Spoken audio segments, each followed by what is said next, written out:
This week's episode of Fireside is brought to you by Legends of Belize and Wonders Oddities Expo.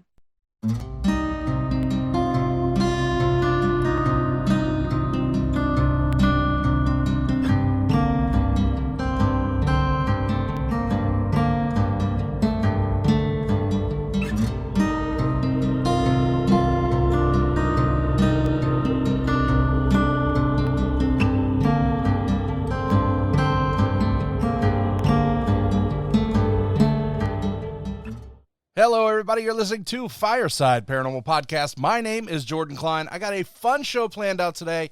I have Kassy with Weeping Willow Paranormal. We're talking about all kinds of fun things. Before we get to her, we just have a few announcements. Legends of Belize is a series about mythical creatures that dwell in the jungles and waters of Belize. The Belizean legends are captured, documented, and preserved like never before in a comprehensive art series and books with fully colored and detailed images of fine art by artists, authors, and award-winning animators Discus and Kassy G. Discover the supernatural creatures that await deep in the jungles, such as the mysterious dwarf called Tata Duende with backwards feet known to rip the thumbs off of trespassers, or the beautiful shape-shifting woman known to locals as the Ishtabai, who seduces drunks to never be seen again. These creatures and many more can be found in the Legends of Belize books. Learn about the cryptozoological, paranormal, and unexplained creatures that haunt Belize. Be fascinated, be terrified, Belize. Legend of Belize books are available in print and ebook. Buy your copy from your favorite online bookstores such as Amazon, KDP, Apple Books, and many more. Also be sure to visit legendsofbelize.com. Also, that January-February issue of American Paranormal Magazine, the West Virginia edition, you know I'm going to keep talking about it because I'm on the cover. I can't believe I'm still wrapping my brain around the fact that they put me on the cover. I think it's really cool. It's a huge honor, and I've got a lot of messages from y'all about it. Thank you. I appreciate y'all. I appreciate everybody who's ordered it and tagged me or messaged me telling me about it. It's very cool. It's very much appreciated. Go to paranormalzine.com, grab that issue, check it out, and support them. They do a great job. I do want to get into our featured story. Today's featured story comes in from Marianne. My name's Marianne Kerr, and I'm from Beaver Falls, Pennsylvania. And I got a story about a shadow figure I saw in my house. We've seen the shadow figure before. It's like a shadow man, and he's usually stayed in the basement. But one night I was walking down the hall, and I was going to the hall closet where we keep our towels, and my daughter's room is to the right of that. And she had her fish tank light on, which is blue, that lights up her room. And as I was walking, out of the corner of my eye, I saw this shadow of a man standing in her room. And I got to the door, I dead stopped, turned around and looked, and it was gone. Oh. I searched her room, I checked the windows, I looked under the bed, in the closet, up in the cubby in the closet, and it was gone. Wow. How long ago was this? This has only been about a year ago. Oh, wow. Any issues with that after, or was this like a one-time deal? It was a one-time deal seeing him in there. My daughter has said that she's woken up, because we got bedrooms in the basement, Uh-huh. and she has woken up with the black shadow figure standing over her, looking at her.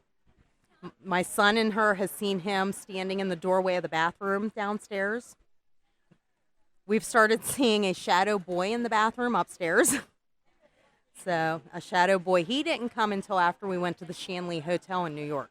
Oh, really? Yes. So you think you brought it home? I think he followed us home, because that's when my grandson, who lived with us, he was 5 years old, and never had any problems with nightmares or anything, but when we came back, we started getting banging noises, and he started saying that there was a monster under his bed, and the monster's name was Gene. Oh, man. And he had never done that before. Every night. Every night he started doing that, from like never having a nightmare before. Wow. So we had to sage the house. We saged the house top to bottom, and eventually he stopped. So Thank you so much, Marianne. And if you want your story to be one of our featured stories, send me an email, firesideparanormalpodcast@gmail.com. How much do you really know about the paranormal? Can it ever truly be explained or understood? Many say no. I say bet. Hi, I'm Kristen, host of the Paranormal Girl podcast. My show is a binge-worthy, immersive education of the paranormal. Each season, we explore all aspects and angles of a supernatural topic, unraveling its mystery one fact, theory, or personal story at a time. Overcome your fear, celebrate the unknown, and arrive at a well-informed understanding by catching new episodes of Paranormal Girl anywhere you get your podcasts. And I want to get to my guest. Join me by the fire as we welcome Kassy Stefanac. She is with Weeping Willow Paranormal. Kassy, you with us? I'm here. Awesome. Thank you so much for coming on the show. Thanks for having me. All right, so tell me about your group, Weeping Willow Paranormal. Where are you located? So we're actually located in Southern Ontario, Canada, basically Fort Erie. So we're very close to the Buffalo border, like Okay. 5 minutes from Buffalo. So It gets cold up that way. yes, yeah, we had a huge storm that hit. I'm sure it was Buffalo hit the news. I'm not sure about our area hitting the news, but yeah, it gets cold. Yeah, so how long have you been a group? What places do you investigate? Yeah, so we started, initially was my husband and myself started. He basically came along because I didn't want to investigate by myself because that's better. He's a complete skeptic. Mind you, things have changed, but I'm sure we'll get to that. But so he was joining me. I had started in 2021, the summer, or basically this, like the summer-ish is when I started my channel. And then because he was like just not having fun, so I'm like, okay, well, so I was like, okay, I'll find someone else. So my teammate Reese, we went to school together. Like I went back to school for massage therapy, but anyways, so I'm like, she loved everything creepy. So I was like, you know what? I'm like, do you want to join me? She's like, yeah, sure. And we kind of hit the ground running. Then we started investigating together mostly. And then this past October, my husband officially joined back because he had some experiences, of which I'm sure we'll get to. And then he's like, okay, so he's on board now. But we investigate, like we've only investigated one residential, but we'll like pretty much anywhere we'll investigate. The only places I do stay away from are places that are on private property. So we don't go into like abandoned buildings, and because like, why are you going to record an episode or whatever, like investigation, put it out in the world and you're trespassing? Like, I just don't want to do that. So What? Prove that I'm doing criminal activity. Prove it. Yeah, exactly. So tell me about your page. So we like my YouTube channel. Yeah. So I'm a newbie to everything tech. Like my one friend, his name is Carl Judas. He's actually, I'm not sure if you heard of him, but he's a debunker. So he was in the whole like realm. So we became friends, and I was like, I just wanted to investigate for fun. Yeah. I wasn't going to be out there to film for anybody. And then he's like, just put it on YouTube. And I was like, I don't know, like how the heck, I don't know how this operates. So I started actually watching some YouTube like how-tos, basically how to like what programs to use and whatnot, and I'm like, okay, might as well. So I kind of just hit the ground running with that. But we try to post every other Thursday. Sometimes life gets in the way, and that doesn't always happen. Yeah. So basically, we tried, and we do like I'll do live streams occasionally on the channel too, just kind of like keep up, like let people know what's kind of happening in our world, and I'll have like my friends on the channel too. That want to hang out with me. So yeah, that's pretty much it. Now, you said every other Thursday, is each video a different investigation, or? Depends, because recently, if it's a really big, if we've been at a location for a long time, usually end up being like a 2 to 3 parter, depending on like exactly what evidence we catch. And I usually will put in some boring parts, so our episodes are not always like action, like things being thrown. Does that really ever happen? No. So it can be like a little bit boring, but I find it gives us, at least we're more authentic in that way, that we're showing everything, you know what I mean? All the boring parts of paranormal investigation, and the exciting parts, So our most recent, we just finished a series. It was Mackie Mansion. All right. So we just finished, that was a 3-parter. So they do happen to be a little bit longer. Our next series that coming up will be another like probably 2 to 3-parter. It was going to be releasing tonight, but life got in the way as always. So it will start next week, but yeah. It's my fault, isn't it? No, it actually is not. Life got chaotic. I was like, it was just so much going on. So I was like, I just can't do it. Mentally, I wasn't there yet. So I'm like, let's do it. I can push it off. For those listening, we're recording right now on a Thursday night, so she was like, "Should I do you should be recording this and putting it on YouTube. This should be the YouTube thing for you." Yeah. You got to think ahead, right?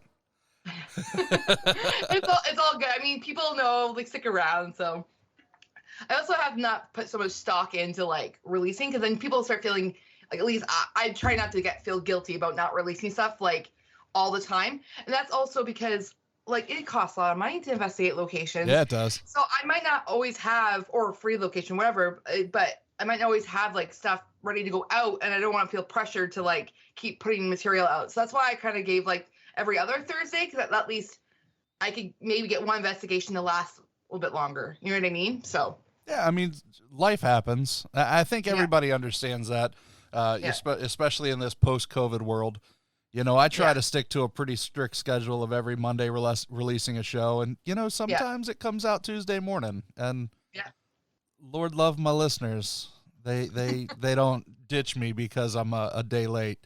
Yeah. But I mean, things happen, Yeah. Sometimes we get busy. Exactly. And this is what I say. I have 4 kids that are small. You have how many? 5.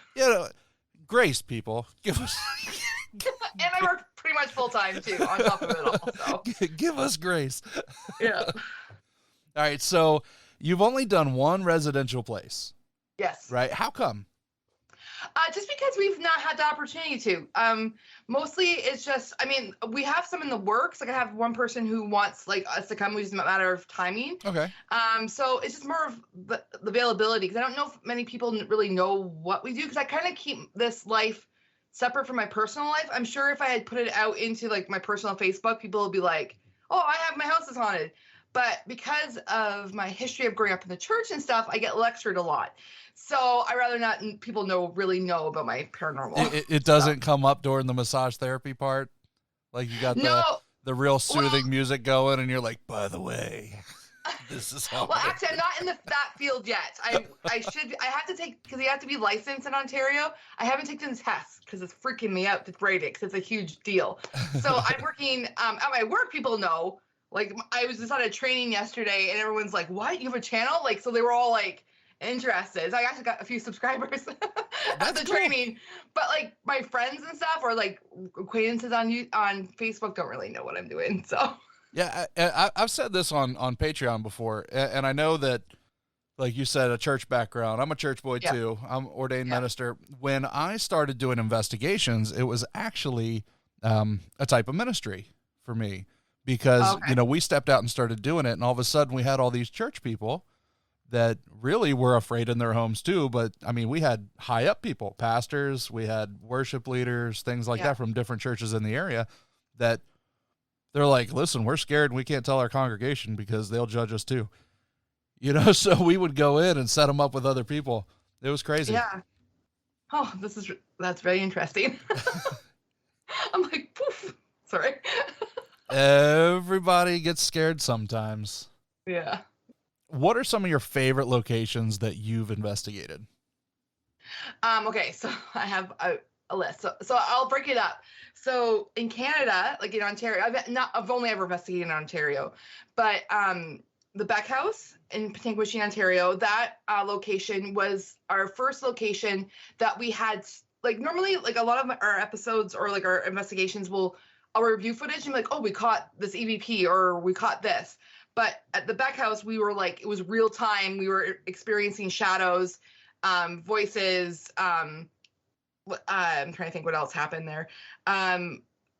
We felt like I couldn't sleep there. Like because the Airbnb, I mean, I slept there, but I couldn't sleep while I was there. So I was like there was 2 bedrooms. So Reese slept in the 1 bedroom, which is really interesting about that location, because when we review footage, we actually caught a Class A EVP in that room. So she was like, "I slept in there?" Like, so, and then there was the other room. I just couldn't, like, I feel a lot when I'm in location. So the room, I'm like, I just can't sleep in there. So I slept on the love seat, which is hilarious because I'm like 5'7". So I'm like, my legs were like dangling over, and I'm not even that tall, but like, anyways. Bigger I than a couldn't love sleep. seat. Yeah. So it was like but I kept feeling I was being watched the whole night there. So like it was so much happening there, that like that place I just absolutely love. We actually want to go back, but because they have two different rooms there, so there's 301 and 302. We slept in 302, so I'm kind of want to go back and sleep in 301 to kind of see, because they're an apartment. So there's I don't know about 301 if they have two bedrooms or if it's just one, but it's basically you can like there's a kitchen and everything in there too, so you can like stay there comfortably. People stay there who are not investigating, so it's open up for anybody, but they allow investigations there. So tell me, because, in Canada, you have locations that somebody in the U.S. might not be familiar with. So tell me about this place. Like, what is it? You said it's an apartment building? So it's actually Airbnb. Okay. So yeah, so it was opened up, but it used to be back in the late 1800s. It was a lumber baron's house. Okay. So it's quite big. And basically it said that the family still lives there. So the mother, her name was Amelia. She actually died in that house too. So there is, we actually caught so with the obelisk. So we have the oh my gosh, what's it called? The Perilous. So it's kind of like a word, it's an app, but it's like a word bank. I asked what's your name or something to that degree. And it was like Amelia. So we've had some, it was really interesting there. So she shows up a lot. Also the owner was Carl Beck. So the class EVP we got, it said which way, and it had almost an accent. Which is really interesting about that, because I don't put a lot of stock in those apps with the word banks. Yeah. But we're in real time. We were asking questions, and the Perilous said east, and you'll see me kind of write it off. But little did we know, we caught a class AEVP that said which way. So it was that kind of blew my mind a little bit. So. Or a lot.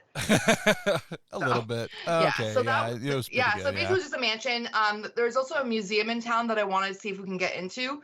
It was the actual his office because as a lumber baron, he was in charge of all the lumber in the area. So. Okay, so a connected location. Are there things to be said in that area too? I don't know. The town itself is really small. You're driving in the middle of nowhere to get to it. Basically, it's a very small town. So there's a museum there, but I don't know if they allow people to actually investigate the museum. I have to see if I can, but you can definitely tour it and stuff. But yeah. Okay, cool. Yeah, that's neat. And how far is that from you? That one was about just over. Actually, I think it might have been 2.5 hours or so. That's not bad. Yeah, that's not bad. Not bad. So what other locations have you done? What are some of your favorite stories? So most recently in September, I was part of it. I'm not sure if you heard of it. It was a smaller scale Paracon, but called PEX. So a paranormal experience. It was in Virginia City, Nevada. Okay. So I was a part of that. Reese wasn't able to go. So my husband came along as a skeptic. This is where everything got crazy. So we went there. So I helped lead investigations, and I met with basically other paranormal teams who were there, and we just basically hung out and then took people who bought tickets on different locations. But we were actually able to investigate.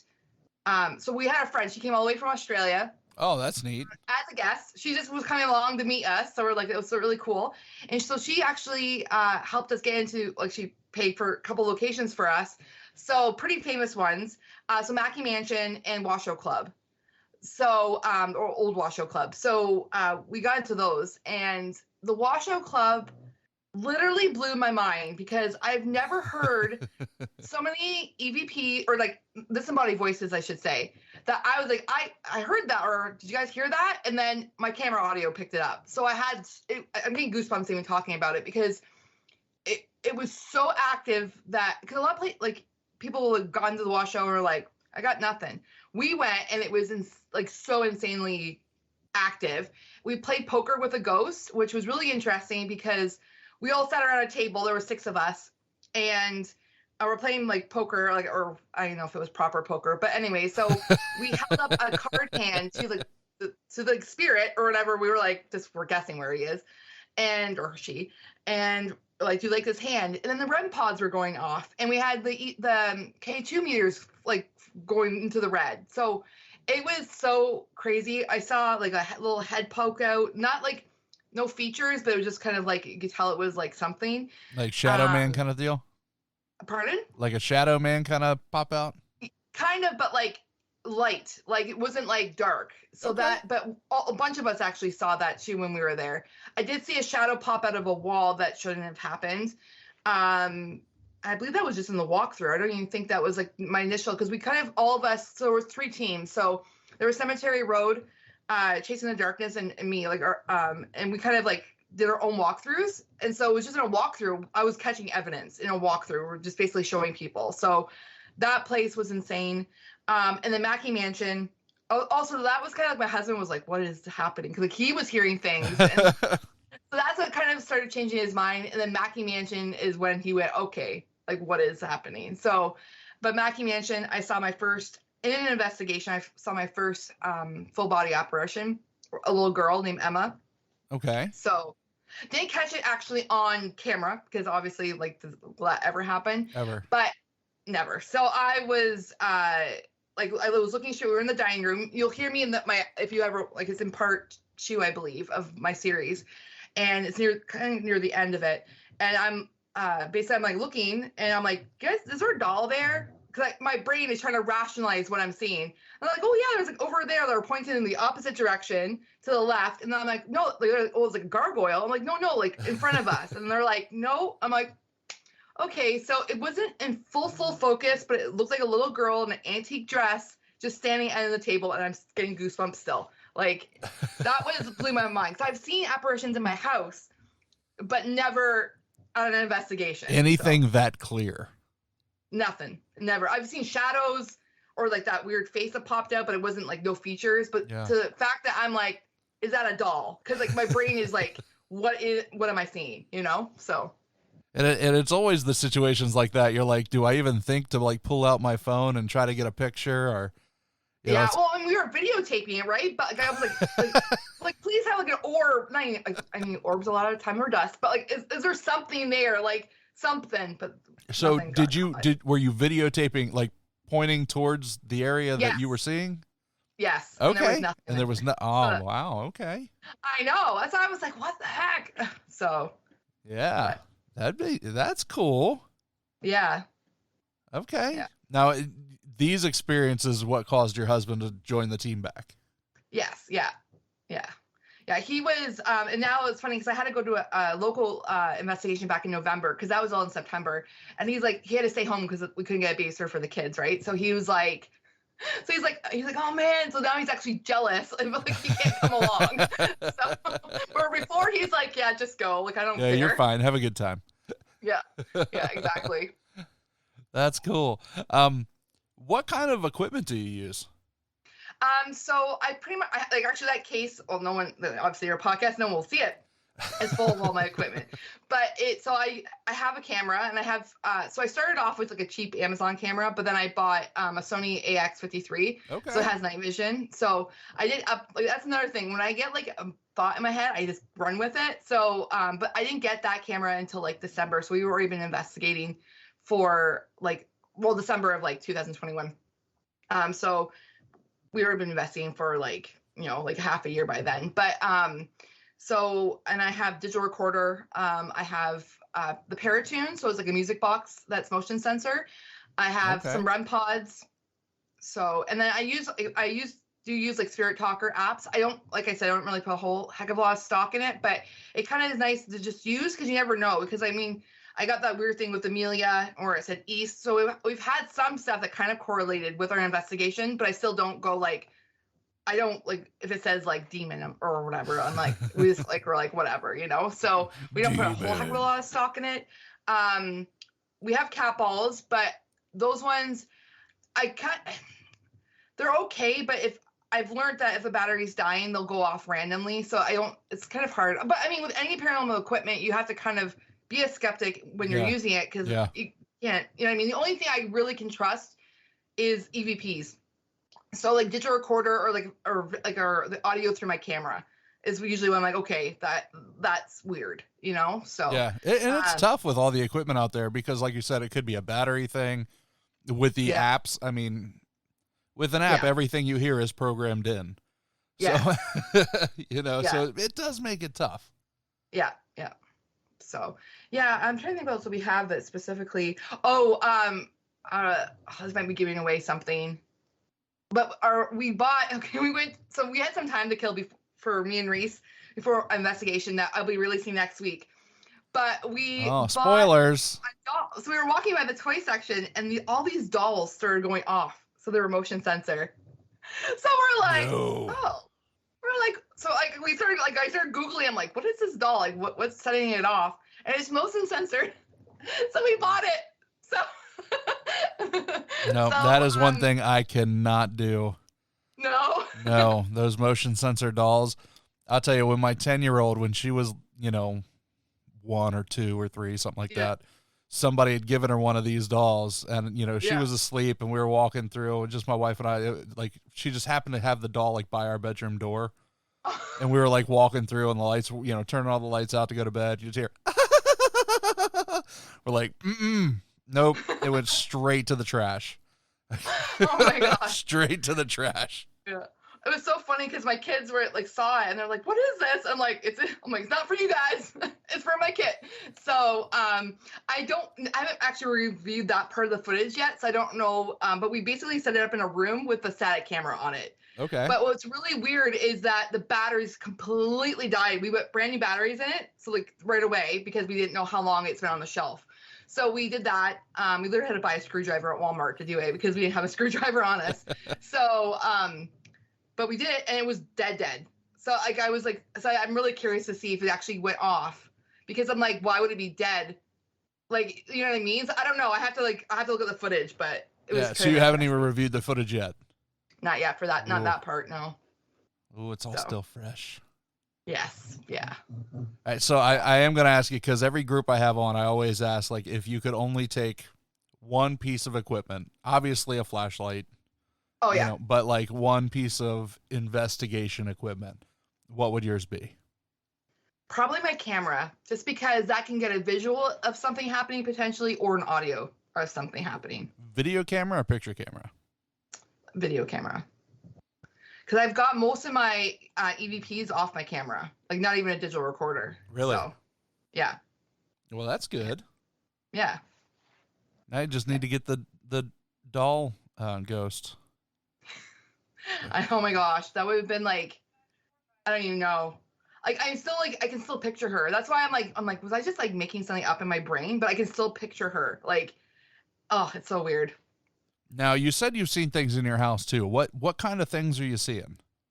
So it's only ever happened twice. Our house is over 100 years old. Okay. So I don't know. It really started happening when I kind of started watching, I didn't know paranormal investigation was really a thing until YouTube. 2019, I think is when I started watching on YouTube, because we used to read the books and stuff, right? So I used to read Haunted Canada book, Haunted Ontario.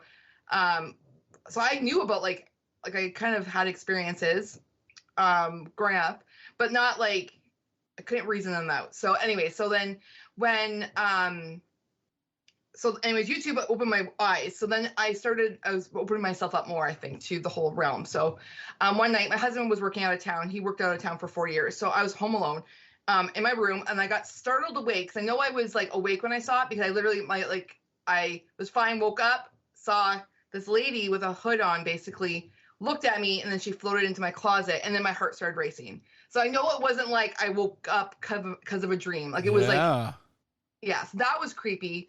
I kind of was holy crap. And then I'm close my eyes. I'm okay, go back to sleep. And then about a year ago, maybe a little bit less than a year ago, my husband was home this time, and I told him after the fact what I saw. But I woke up. So I was sleeping. I woke up and I looked over, and there was a young, I want to say a young man, smaller, scruffy face, blonde. I can make him out completely, blonde, scruffy. I couldn't tell if it was a beard or scruff or dirty. It was weird. He kind of was a couple feet from my bed, and I just was and then I okay, and then he vanished. So I was Okay. And then I've kind of done some not research, but I've talked to some people, and basically he's just connected to the house. So I've never brought anyone home because that's my biggest fear, just because of the kids, right? Oh, So, absolutely. Absolutely. So I am curious, because I got to bring this back up. You said you didn't know paranormal investigating was a thing until YouTube in 2019? Yep. Come on. So you guys, like, there's no TV shows? Like, you didn't get on, like, Ghost Hunters or? No. Well, at least I think you had to have, like, cable or satellite, like, or something, like special US channels, because in Canada, I'm sure there was something, but I didn't really know about Ghost Hunters. I didn't know who Ghost Hunters were. I didn't know, like, anybody. So I'm learning about them all now. Yeah. Wow. So what a journey. You have a lot of equipment for somebody who, like, you dove it. You were like, oh, I'm going to learn about this. Now I'm hooked. Now I have all the equipment. Now we're going into houses. Yeah. Like, basically, bam, bam, bam. You went right in. That's just me. Like, I get a thought in my head and I want to do something, and if it works out, I'm like, okay, let's do it. So hyper focused. Yeah. That's also my ADHD probably. So hey, all in. Yeah. Go big or go home. Yeah, exactly. Oh, that's wonderful. All right, so you've got the team. You've got your husband. Your husband's back in full time, right? Yes. Yeah. And Reese.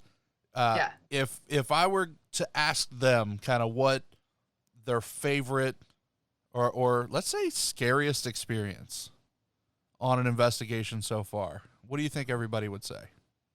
So I don't know if with my husband, like, I think it was just realizing, like, hearing all the voices, because, like, he actually heard, so the old Washoe Club, you'll hear it say, a voice say yes, like, Okay. but, like, really prolonged, and he was like, "You guys hear that?" So he kind of heard it first, and I'm like, "Yeah, did you hear that?" And our camera audio picked up. So I think there was, like, little pieces where it kind of, like, shocked him. I don't know if he's ever actually been scared, because we literally investigated the Hinsdale house, and he slept on the couch when we were there. So that's also a very memorable location for I got rushed by a ghost. That's a whole thing. So for me, actually, that's probably my scariest moment, was being rushed because of. So what happened was, Tell me the story. I was feeling really like uneasy as we were walking towards the pond, and I was with Reese because my husband was sleeping on the couch. And so I was feeling really, really uneasy, and I feel, like I said, I feel a lot, like I pick up on a lot of whatever is around me. And I turned to Reese and I'm like, do you feel okay? She's like, yeah, I feel fine. So I'm like, okay. So, and then I literally say out loud, I said, either suck it up or snap out of it or something. I think I said suck it up to myself, because I'm like, logically, I'm like, why am I this scared to move forward? Like, I literally had to, like, talk myself to walk forward. Yeah. Which has never happened, because normally I'm like, okay, let's just, like, walk wherever. Like, I'm a little bit more uneasy, maybe in, like, dark locations, but I'm never, like, scared. So we move a couple more feet, and next thing you know it, you hear, like, like running up to us. And there was no one there. So I look at Reese and I go, I'm going to run now. I literally say, I'm going to run now. And I just bolt it. And so it's so funny because she's running after me, because she never felt anything, but she heard the run, like she heard the feet or whatever. So she's like yelling like she's swearing and like yelling. So in my episode, I bleep it out, so it's even more funny. So she's like swearing as I'm like running towards the house. And we were there with Levy from Chasing the Darkness. So he runs out ready to fight like a human. Like he thinks somebody's chasing you. Like, he used to be an MMA fighter. So he's a big guy, right? Like, he's like 6'3" or whatever. Big guy. So he's ready to fight like a human, because we're both like, I'm yelling and Reese is swearing. It was just very comical. But then when I review the footage, you actually hear like the foot patter up, like run up to us. Oh, so you can hear that. Yeah. It's so funny. I had to like boost the audio because like I was like, and that footage got corrupted. So I had to actually like rescue it through like the Wondershare program that rescues footage. So that was also weird that we lost footage for that. But then, so that happened. So, but for Reese, I don't know if she's ever been scared on a location. I know that Beck House, someone followed her home from there. He did eventually go away because she felt like she was being watched all night when she was there. And then when she came home, she felt like she was being watched in her bedroom door, like through her bedroom door. But then he eventually went away. So, but for her, I don't know if she's been on any scary locations. But so. What do you do, I guess, as a group to help, how do I want to ask this? So to make sure that nothing follows you home? Like, how do you protect yourself? So for me, because of just growing up in the church and stuff, usually I speak my intentions and I'll like usually like pray in my head or whatever. Like, and usually I'm like, just like whoever, like when we're done on location, I'm like, just stay here. Don't follow us home. Usually like, I feel like words have a lot of power. So I just say that out loud. My husband, I don't really actually know what he does, or maybe just me saying stuff like out loud. But Reese, I know that she uses like crystals and that type of thing. And she usually stages herself. But so we have two very different backgrounds, but I think it works well. It didn't work for her that one time.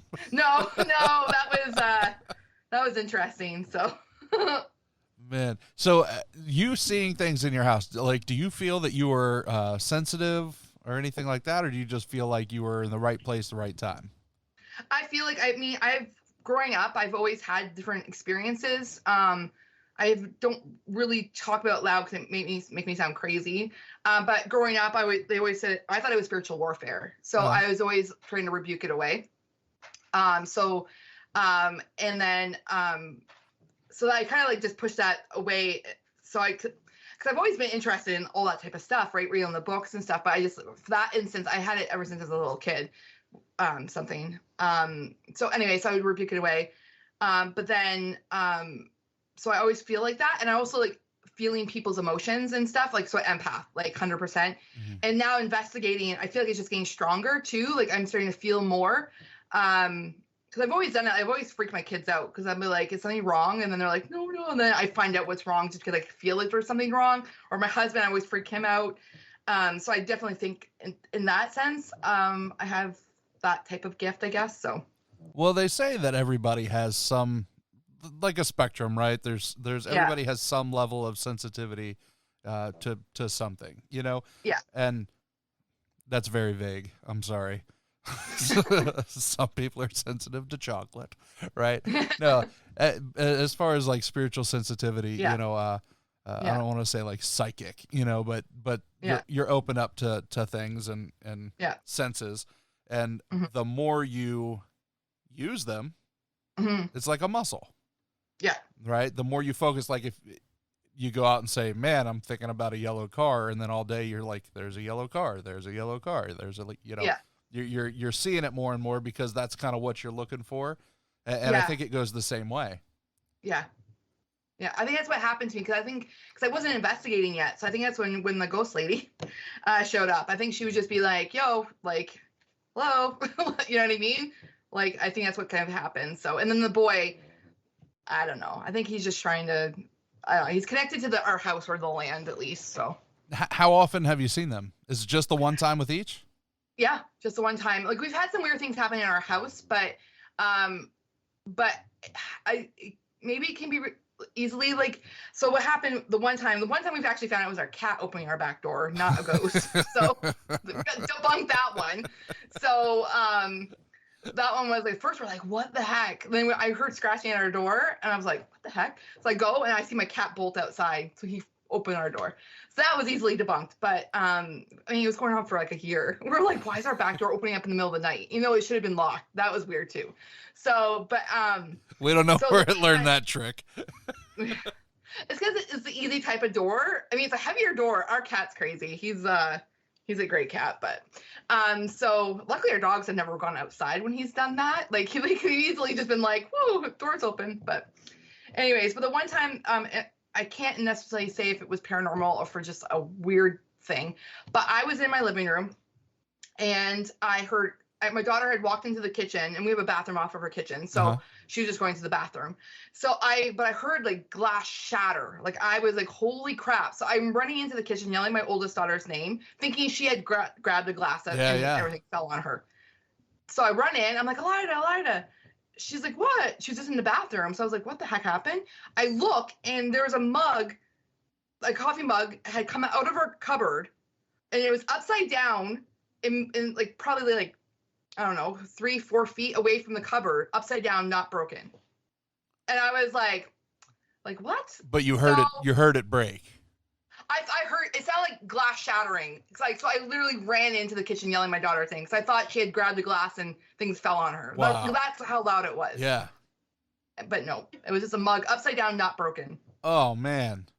So that was weird. So how does your husband stay skeptical with all this going on? He never witnessed because he was working out of town. So he probably He's just like, yeah, okay, honey, okay, whatever. You're right. I mean, in the corner of my eye too, I've seen things in my house, like shadows sometimes, but not like I'm seeing like where our living room is. It's a 2-story house, so I look and I've seen like movement in between like the banisters, but like it's not my kids or my cat or anything. So I've seen weird things like that, but like nothing outright. And he's never really experienced anything in our house, so I think that's probably why he's just like whatever. So who knows? Maybe once he does more investigations, maybe he'll be like, "Oh, I saw this in our house," or whatever happened. So he could be, and this is what's really fun. I've said before, I do these conventions, and people will come up and say, "Oh no, nothing ever paranormal's happened to me." Well, there was this like one little thing, and it's nothing, and it ended up being like the craziest story, right? And you're like, yeah, what do you mean nothing's ever happened to you, right? Yeah. That's what your husband's gonna be like, super skeptical, and then when he finally is like, well, I mean, this one time, and it's gonna be like the most bonkers story you've ever heard of his childhood. Like, yeah, I used to see my best friend's name was Harry, and your mom's like, well, Harry died in the house. Yeah, like his like he did experience something. So when he was working out of town, if anyone, like, I'm not sure who will know Ontario, but it was up near Kingston, Ontario, which is like the Loyalist Parkway. So it's like super, super old. The Kingston Penitentiary, it did close in 2013. It housed Paul Bernardo. So anyways, there's a lot of history there. So super old. Anyways, it's super, very, very old. Kingston's old. So he stayed in an Airbnb. It's not an Airbnb now because I would have been all over that place. But someone lives there now. It's just like they've turned it into just a normal house. So so he stayed in this house with 2 other guys from the job, and at middle of night radios would turn on blaring, and it's not the guys. They'd be like downstairs, and they would be upstairs, and all the guys would come out of their bedrooms and be like, "What the heck is that?" He also was woken up by a short person. Like he said like a leprechaun is basically what it was like. No. And he literally got out. Oh, I just forgot something. He did experience something in our house. Okay. So he actually got up out of bed and like started swatting at this leprechaun or whatever. So like he's had experiences then, but he still was super skeptical that, like, you know what I mean? But in our house, I just remember this now. So I want to say a couple months ago, I was working midnights, and so I wasn't home. And the dogs weren't in our bedroom, so we ruled that out. But he heard a breath, and it woke him up. Oh, no. Yeah, and he woke up, jumped out of bed again. Yeah, basically, but his reaction, I think, is just like fight or flight. Like, he's just like, what the heck? I'm just like, okay. And I go back to sleep, where he's like, what is that? Wants to, like, beat someone up or something. I don't know. It's good. Probably one of the kids. I couldn't tell you how many times I'd wake up in the middle of the kid with my kid, like right in the middle of the night with one of my kids, like in my face going, "Daddy." Like, ah! My 2 of my kids are very blonde, so that like children of the corn. Yeah. So I haven't had my daughter do that to me, like, and I'm like, and she's only 7, right? So when she's younger, just staying beside the bed, and then you're like, what the heck? But for him, there was no one in the room, because our big dog will, like, she's like breathes very loudly, but it was not the dog. So yeah, like, he was in bed with him. Oh, so. Gosh. So no, we got a great day. I know this was last night, actually. So the dog sleeps in the room, and usually he's like hitting the bed and all that. Yeah. Well, I felt like I don't know if you could hear this on the mic, but like, real loud, like on the, it wasn't loud, but like on the bed, like right next to my foot. I'm like, and I'm like, huh? And I'm thinking, I'm just going to go with that's the dog. Yeah. That was the dog. I'm just going to go ahead and go back to sleep. It freaked me out a bit. I was like, tuck the foot back in the covers, because that's how they're safe. Yeah. All right. So I want you to tell everybody where to find you as far as, your socials, your YouTube channel. How can folks get up with you? So Weeping Willow Paranormal on YouTube and on Instagram. So, and I have Twitter. I don't really use Twitter just because that's all what the cool kids are doing. So I started. So I don't know how to operate Twitter, worth beans. So, or at least use it properly. But yeah, Instagram or YouTube. Like, so Instagram is the best way to contact me if you want to talk about whatever. Or, but YouTube is where all our episodes and live streams up on there. So how many videos you think you have up there? So I think we have like 44, but I'm not sure if that's like including live streams. So okay, yeah, nice. Yeah. Now I'm not 100% with YouTube. Like I have YouTube, and it, like the show, after I record a show, it kind of automatically goes on YouTube. I don't physically do anything. If that makes me sound incredibly lazy, I'd push a button. So if you do a live, does it save as a video, yes, or do you kind of lose it? Okay. Yeah, because I use it through StreamYard. So when you go live set through StreamYard, it will save it to YouTube as long as you link it to YouTube. Okay, nice. Perfect. Yeah. All right, so are you open to have, because I know we have listeners in Canada, are you open to have people reach out to you to, let's say, hey, I have a place that I want you to check out, or hey, I want to join your group? Like, are you open to these kind of things? Definitely for places, or if you have a location that you want us to check out, or if you want to like tag along, depending, obviously, I kind of want to keep our group. So that's why right now I don't necessarily want to keep our group small. Just because the more people you have in a group, you're gonna have more. Like, you can't guarantee what you're hearing is like an EVP or if it's just someone talking or whispering. Understood. So Yeah, absolutely. Yeah, so for our size of our group, like, we'll do collabs and stuff, but to have like a permanent group, right now we're just keeping it with just Reese, myself, and my husband Ron. But for like, if you have a location, or if you want to like team up for a collab or whatever, we're definitely down for that. Okay, so. and is Instagram the best way to get up with you for that? Yes, yeah, I do have email too, which is weepingwillow paranormal@gmail.com, but Instagram is probably the best way because I'll see it usually pretty fast. So. All right, everybody, go out there, subscribe to that YouTube channel. How many subscribers you got? Do you know? Right now, I think we have 846. Come on, getting up there. Yeah, we're trucking along. y'all try to help her get to 1,000. That'd be great. Hit that big milestone. So go out and subscribe to that. Go follow her on the socials, and reach out, say hi. Yeah, for sure. All right, I want to thank you very much again for coming on the show, and I appreciate you. Oh, thanks for having me. You have a good night. You too. And with that, the fire is out. Thank you so much, Kassy. Thank all of you for listening. I do appreciate every single one of you. If you haven't yet connected with me on social media, go to Fireside Paranormal Hub on Facebook. I'm also on Instagram, Twitter, TikTok. That Twitter handle is @FiresideParapod, PARAPOD. Make sure you add me. I feel like I'm on there more than anything else here lately. But I do try to respond to every message that you send to me, and I try to keep as open communication as possible. You know, I am pretty busy, but I always like to say hi. Don't forget about our Patreon, patreon.com/firesideparanormal. Tiers start at just $1. So many things we got going on there. Giveaways, merch, bonus audio, the after interview conversations with the guests. And you can go to firesideparanormal.com and get your sweet, sweet Fireside merch. Lots of fun stuff on there, too. I've had some artists reach out saying they want to do some designs for T-shirts. By all means, send me the designs, firesideparanormalpodcast@gmail.com. We can discuss it, work something out. I think it's really cool. I know a lot of you out there are really, really talented, so it's cool that you'd want to be a part of the show. And like I said before, I really do appreciate y'all. This is a community that we have here. It's not just me doing a show and you listening. I feel like, we're all in this together. So if you ever just want to chat, reach out to me on one of the socials. That is all the time I have for this week. So until next week, everybody, don't be afraid, only believe.